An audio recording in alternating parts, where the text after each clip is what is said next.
January 5th. Our reading in the Old Testament today will come from the book of Genesis, chapter 11, verse 1. We'll go through chapter 13, verse 4. Man seeks unity and notoriety, and he tries to accomplish these things by his own wisdom and strength. Lucifer wanted to be like God, and man wanted to make a name for himself. But only God can make a person's name truly great. Babel, or Babel, people do pronounce it different ways, means confusion, and God is not the author of confusion. Babylon will appear often in the biblical record as the enemy of God's people. You see, wherever there's confusion, the spirit of Babylon, the world, and the flesh is at work. Ultimately, the whole Babylonian system will be destroyed. The confusion of tongues that began at Babel were reversed at Pentecost. A descendant of Ham, an Ethiopian, was saved in Acts chapter 8. A descendant of Shem, Paul, was saved in Acts chapter 9, and the Gentile descendants of Japheth were saved in Acts 10. Unity is not worked up by man. It is sent down by God. As we share the gospel with others, we're helping to unite what sin has torn apart. Christians are indeed the peacemakers of the world. We'll read in Genesis chapter 12 that God's word leads to faith. Abram was an idolater when God called him, revealed his glory to him, and spoke to him. Abram turned from vain idols to walk with the Lord, and all of this was by God's grace. The hearing of the word creates faith. Again, God's creative word is at work. We'll see that faith leads to obedience. The New Testament states, by faith Abraham obeyed. I will show you, I will make you, I will bless you. Those were all of God's promises, and Abram believed. It has well been said that faith is not believing in spite of evidence. It is obeying in spite of consequences. The proof of faith is obedience. For true faith always leads to works. Hearing leads to heeding. We'll also read that obedience leads to blessing. We're told nothing about the journey, which must have been very difficult, but we are told that God met Abram when he arrived and gave him a new promise. See, God always goes before us and has his word ready to encourage us. From now on, Abram's life will be marked by the presence of the tent, that is a pilgrim on earth, and the altar, a citizen of heaven. And we'll see that blessing leads to testing. Faith is always tested for at least 3 reasons: to prove whether our faith is real, to help our faith grow, and to bring glory to the Lord. Imagine a famine in the very land where God led him. We can be in the will of God and still suffer trials. It's been said that faith is living without scheming, but Abram began to scheme. He was walking by sight and not by faith, and it cost him his testimony and almost his wife. Note that Abram had neither a tent nor an altar in Egypt. Going down to Egypt is Bible language for getting out of the will of God. Well, God blessed Abram that he might be a blessing. You see, through Abram and his descendants, the whole world has been blessed. Whenever God gives you a blessing, it's so that you might be a blessing to others. God's blessings are not luxuries. They are opportunities. And with that, let's begin our reading today here in the Old Testament. January 5th. Genesis chapter 11, verse 1 through chapter 13, verse 4. At one time, the whole world spoke a single language and used the same words. As the people migrated eastward, they found a plain in the land of Babylonia and settled there. They began to talk about construction projects. Come, they said, let's make great piles of burnt brick and collect natural asphalt to use as mortar. Let's build a great city with a tower that reaches to the skies, a monument to our greatness. This will bring us together and keep us from scattering all over the world. But the Lord came down to see the city and the tower the people were building. Look, he said, If they can accomplish this when they have just begun to take advantage of their common language and political unity, just think of what they will do later. Nothing will be impossible for them. Come, let's go down and give them different languages. Then they won't be able to understand each other. In that way, the Lord scattered them all over the earth, and that ended the building of the city. That is why the city was called Babel, because it was there that the Lord confused the people by giving them many languages, thus scattering them across the earth. This is the history of Shem's family. When Shem was 100 years old, his son Arphaxad was born. This happened 2 years after the flood. After the birth of Arphaxad, Shem lived another 500 years and had other sons and daughters. When Arphaxad was 35 years old, his son Shelah was born. After the birth of Shelah, Arphaxad lived another 403 years and had other sons and daughters. When Shelah was 30 years old, his son Eber was born. After the birth of Eber, Shelah lived another 403 years and had other sons and daughters. When Eber was 34 years old, his son Peleg was born. After the birth of Peleg, Eber lived another 430 years and had other sons and daughters. When Peleg was 30 years old, his son Reu was born. After the birth of Reu, Peleg lived another 209 years and had other sons and daughters. When Reu was 32 years old, his son Serug was born. After the birth of Serug, Reu lived another 207 years and had other sons and daughters. When Serug was 30 years old, his son Nahor was born. After the birth of Nahor, Serug lived another 200 years and had other sons and daughters. When Nahor was 29 years old, his son Terah was born. After the birth of Terah, Nahor lived another 119 years and had other sons and daughters. When Terah was 70 years old, he became the father of Abram, Nahor, and Haran. This is the history of Terah's family. Terah was the father of Abram, Nahor, and Haran had a son named Lot. But while Haran was still young, he died in Ur of the Chaldeans, the place of his birth.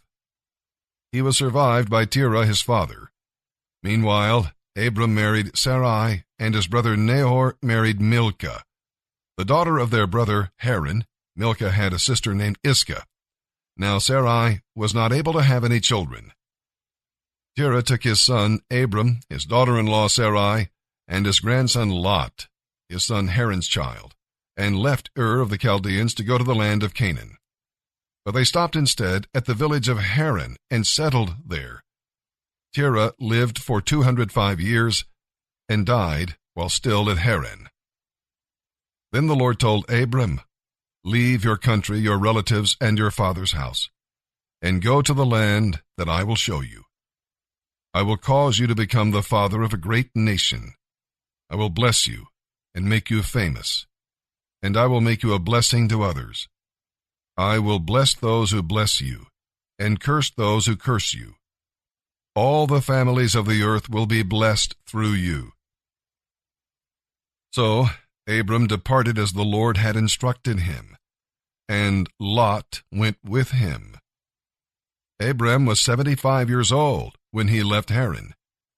He took his wife, Sarai, his nephew Lot, and all his wealth, his livestock, and all the people who had joined his household at Haran, and finally arrived in Canaan. Traveling through Canaan, they came to a place near Shechem and set up camp beside the oak at Moreh. At that time, the area was inhabited by Canaanites. Then the Lord appeared to Abram and said, "I am going to give this land to your offspring." And Abram built an altar there to commemorate the Lord's visit. After that, Abram traveled southward and set up camp in the hill country between Bethel on the west and Ai on the east. There he built an altar and worshipped the Lord. Then Abram traveled south by stages toward the Negev. At that time there was a severe famine in the land, so Abram went down to Egypt to wait it out. As he was approaching the borders of Egypt, Abram said to Sarai, "You are a very beautiful woman. When the Egyptians see you, they will say, 'This is his wife. Let's kill him, then we can have her.' But if you say you are my sister, then the Egyptians will treat me well because of their interest in you, and they will spare my life." And sure enough, when they arrived in Egypt, everyone spoke of her beauty. When the palace officials saw her, they sang her praises to their king, the Pharaoh, and she was taken into his harem. Then Pharaoh gave Abram many gifts because of her: sheep, cattle, donkeys, male and female servants, and camels. But the Lord sent a terrible plague upon Pharaoh's household because of Sarai, Abram's wife. So Pharaoh called for Abram and accused him sharply. "What is this you have done to me?" he demanded. "Why didn't you tell me she was your wife? Why were you willing to let me marry her, saying she was your sister? Here is your wife. Take her and be gone." Pharaoh sent them out of the country under armed escort, Abram and his wife, with all their household and belongings. So they left Egypt and traveled north into the Negev, Abram with his wife, and Lot, and all that they owned, for Abram was very rich in livestock, silver, and gold. Then they continued traveling by stages toward Bethel, to the place between Bethel and Ai, where they had camped before. This was the place where Abram had built the altar, and there he again worshipped the Lord.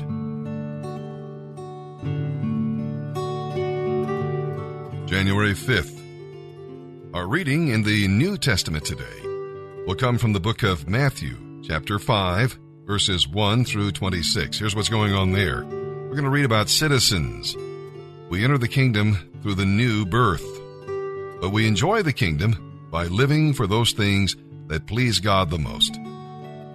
The world and worldly believers would disagree with Christ's description of a blessed, happy person. But the description is true just the same. God majors on character, and so should we. We'll read about salt and light here in Matthew 5. Tasteless salt and hidden light are good for nothing. They don't accomplish anything. Salt arrests decay in our world, and light banishes darkness. Salt is hidden, but light is visible. Both are needed in the world, and both must give of themselves in order to serve. And we'll read about worshipers. If you bring anger to the altar, you cannot worship God. So get rid of the anger quickly. Angry feelings lead to angry words and deeds, and the result could be murder, because in anger is the spirit of murder. And now let's begin our reading today here in the New Testament. January 5th, Matthew chapter 5, verses 1 through 26. One day as the crowds were gathering, Jesus went up the mountainside with his disciples and sat down to teach them. This is what he taught them. God blesses those who realize their need for him, for the kingdom of heaven is given to them. God blesses those who mourn, for they will be comforted. God blesses those who are gentle and lowly, for the whole earth will belong to them. God blesses those who are hungry and thirsty for justice, for they will receive it in full. God blesses those who are merciful, for they will be shown mercy. God blesses those whose hearts are pure, for they will see God. God blesses those who work for peace, for they will be called the children of God. God blesses those who are persecuted because they live for God, for the kingdom of heaven is theirs. God blesses you when you are mocked and persecuted and lied about because you are my followers. Be happy about it. Be very glad, for a great reward awaits you in heaven. And remember, the ancient prophets were persecuted too. You are the salt of the earth. But what good is salt if it has lost its flavor? Can you make it useful again? It will be thrown out and trampled underfoot as worthless. You are the light of the world, like a city on a mountain, glowing in the night for all to see. Don't hide your light under a basket. Instead, put it on a stand and let it shine for all. In the same way, let your good deeds shine out for all to see, so that everyone will praise your heavenly Father. Don't misunderstand why I have come. I did not come to abolish the law of Moses or the writings of the prophets. No, I came to fulfill them. I assure you, until heaven and earth disappear, even the smallest detail of God's law will remain until its purpose is achieved. So, if you break the smallest commandment and teach others to do the same, you will be the least in the kingdom of heaven. But anyone who obeys God's law and teaches them will be great in the kingdom of heaven. But I warn you, unless you obey God better than the teachers of religious law and the Pharisees do, you can't enter the kingdom of heaven at all. You have heard that the law of Moses says, "Do not murder. If you commit murder, you are subject to judgment." But I say, if you are angry with someone, you are subject to judgment. If you call someone an idiot, you are in danger of being brought before the high council. And if you curse someone, you are in danger of the fires of hell. So if you're standing before the altar in the temple, offering a sacrifice to God, and you suddenly remember that someone has something against you, leave your sacrifice there beside the altar. Go and be reconciled to that person. Then come and offer your sacrifice to God. Come to terms quickly with your enemy before it is too late, and you are dragged into court, handed over to an officer, and thrown in jail. I assure you that you won't be free again until you have paid the last penny. Psalm chapter 5, verses 1 through 12. For the choir director, a psalm of David, to be accompanied by the flute. O Lord, hear me as I pray. Pay attention to my groaning. Listen to my cry for help, my King and my God. For I will never pray to anyone but you. Listen to my voice in the morning, Lord. Each morning I bring my requests to you and wait expectantly. O God, you take no pleasure in wickedness. You cannot tolerate the slightest sin. Therefore, the proud will not be allowed to stand in your presence, for you hate all who do evil. You will destroy those who tell lies. The Lord detests murderers and deceivers. Because of your unfailing love, I can enter your house. With deepest awe, I will worship at your temple. Lead me in the right path, O Lord, or my enemies will conquer me. Tell me clearly what to do, and show me which way to turn. My enemies cannot speak one truthful word. Their deepest desire is to destroy others. Their talk is foul, like the stench from an open grave. Their speech is filled with flattery. O God, declare them guilty. Let them be caught in their own traps. Drive them away because of their many sins, for they rebel against you. But let all who take refuge in you rejoice. Let them sing joyful praises forever. Protect them, so all who love your name may be filled with joy. For you bless the godly, O Lord, surrounding them with your shield of love. Proverbs chapter 1, verses 24 through 28. I, wisdom, called you so often, but you didn't come. I reached out to you, but you paid no attention. You ignored my advice and rejected the correction I offered. So I will laugh when you are in trouble. I will mock you when disaster overtakes you, when calamity overcomes you like a storm, when you are engulfed by trouble, and when anguish and distress overwhelm you.